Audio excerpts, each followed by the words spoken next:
Ooh, that's some color.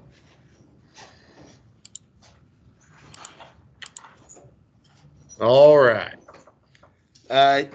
Last week on Friday, again, was not here. You had your SAQ. Hopefully, you got it done. You had whatever time was left to hopefully get in some or kind of get done whatever you need to get done.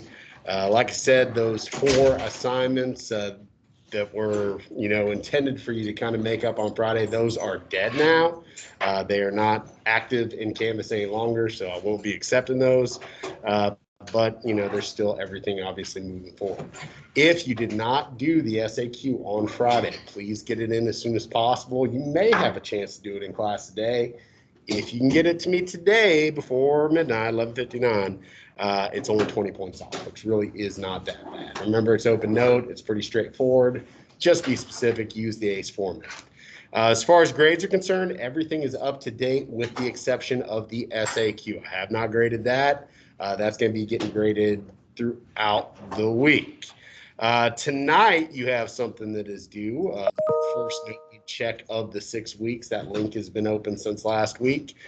Please get that in as soon as possible.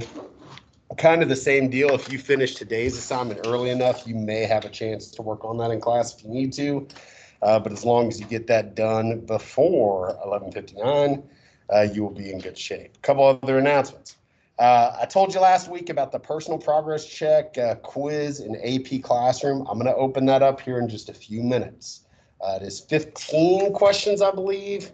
I'm still toying with the time limit. I'll probably give you like 18, 19 minutes. Again, part of the reason we do these sort of quizzes is A, to kind of, check your understanding, B, to give you some practice with time limits. Again, our essays, our tests, everything we do in this class, there's a limit on it. So these personal progress checks in AP Classroom, they're a good low-risk way to kind of practice, answering questions within a time limit.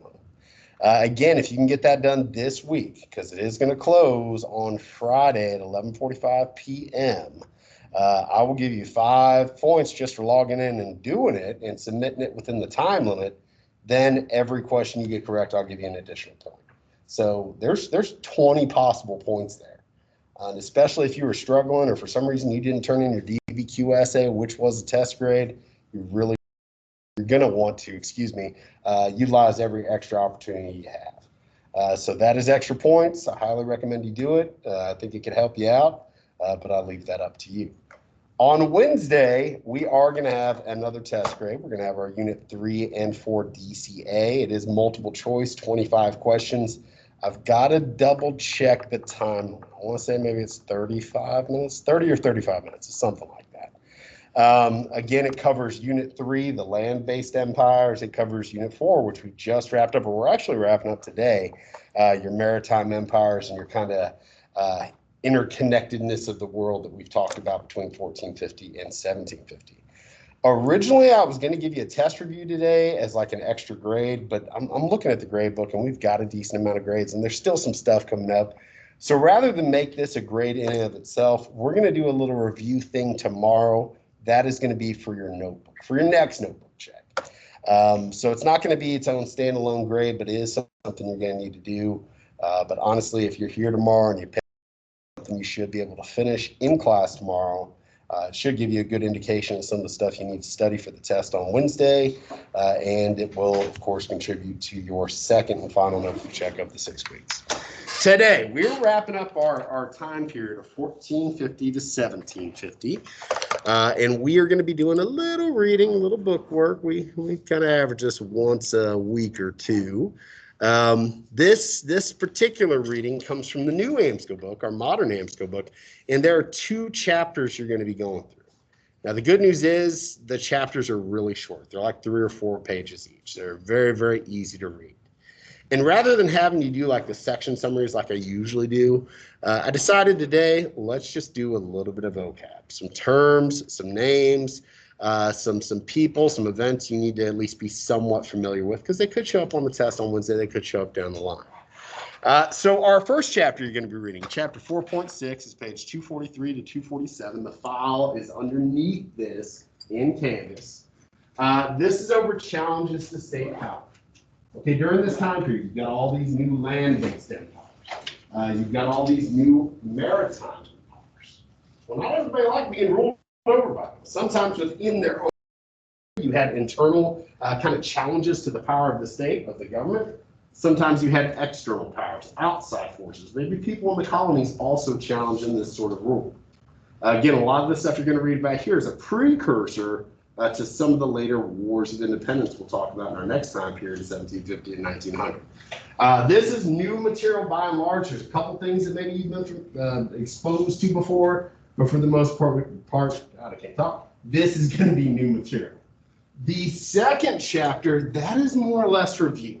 Okay, it's going to go over changing social hierarchies, how the social classes, how the different groups of people in these various places that we've studied, both the maritime empires and the land-based empires, how some of their classifications changed. Now, the good news is most of that stuff you've either read or you've seen before. We've talked about it before. You haven't read this chapter, but we've talked about a lot of the things there. So really, there's not that much there. There are some new terms, names that you haven't been familiar with. The last one, the Costa system, we did talk about a while back, but I do actually want you to go through and describe each rank. If you want to do it like a pyramid or something, that's fine. But yeah, you do need to know what those various ranks, what those various terms mean. And that is pretty much it for the day. This shouldn't take you long, guys.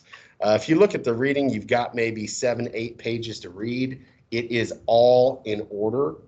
As you read a section, I mean, all these things are going to be in bold, guys. So it's not like it's going to, be a mystery of where they are. But read through the whole thing. Read through the sections that don't even have the vocab, because really that's the key. You need to understand the material. But as you read, as you come across, someone like Anna Nzinga, read the paragraph or two over her, and then just give a description of why she is historically significant. Again, your definition should be about a sentence. It could be a little bit more, but 1 or 2 words really isn't going to be sufficient. That really isn't going to be enough, for your next notebook check. This needs to go in your notebook, but it's not for today's notebook check. Okay, this is going to be the first thing in the next notebook check. I'm not going to add anything new, a few hours before this thing's due. But that's kind of where we're at. Tomorrow we're going to review. We'll do some stuff together. That is also going to go in your notebook. And then on Wednesday, we got your DCA. Any questions of the game plan today? Pretty straightforward. All right. I would label this, challenges to state power. That way, that this is going to be the first thing in the second notebook check of the 6 weeks. That way, this is obviously we're going to start sending in the next one. You can listen to your headphones. That's fine. I'm going to listen to my cheesy classical music. That's how I roll. But you do what you got to do. Just be productive. Try to get this done. And if you finish early here in a few minutes, I'm going to open up that quiz on AP Classroom. You could do that. If you didn't do your SAQ, man, you could do that. If you still are working on organizing your first notebook check, you could do that. So there's plenty of things everybody could be doing, but let's try to knock this out first because this is the last of the new material that we're going to be testing on Wednesday. If you need anything, let me know. Good luck. Enjoy.